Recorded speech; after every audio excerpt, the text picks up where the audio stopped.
So, when you ask about what are the biggest problems related to mental health and climate change, in my experience, based on my observations and experiences in Haiti, one of the main things is the loss of property and the costs of adapting to climate change. And this is present both in rural and urban landscapes. And so loss of property could mean floods that damage things that are at low levels, damage actual housing infrastructure, and then the cost of fixing them. That's probably a critical thing. You're talking about a country where there aren't too many employment opportunities.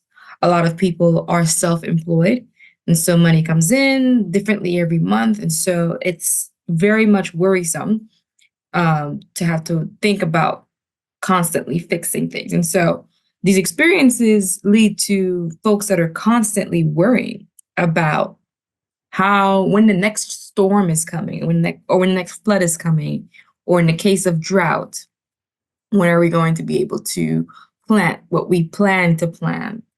And so this leads to constant worrying, reminiscing on the past when things were better. And of course, when you're constantly worried, it makes you sleep less. It makes you want to eat less. And so it starts to physically present itself after some time. And so when asked if things are being done about any of these problems in Haiti, at the moment, if you're not currently aware, Haiti's in crisis. And so it's all about security, elections, and just keeping people alive at this moment. And so you can imagine environmental problems are at the low end of the priority list. And so there isn't much being done right now, to my knowledge. And if there are, they're happening at small scale, not national level. Now, if you ask me what do I wish would happen to address these problems and what I would need right now in terms of support for mental health impacts of climate change, I would think at this moment, while the country is going through a period of insecurity, um, the most critical thing, in my opinion, would be providing knowledge, collecting data on how these mental health issues are presenting themselves across a landscape. Haiti's landscape is very heterogeneous. And so a lot of things could be different. On one side of the mountain, something might happen, whereas the other side of the mountain, it might not.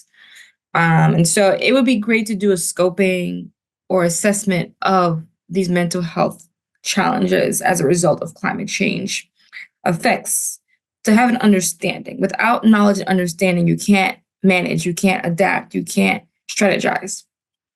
And once that's available, when the country becomes stable, whatever that might mean, we can then take action on this knowledge that we collect. And so there's a serious need to conduct a national level research on these issues.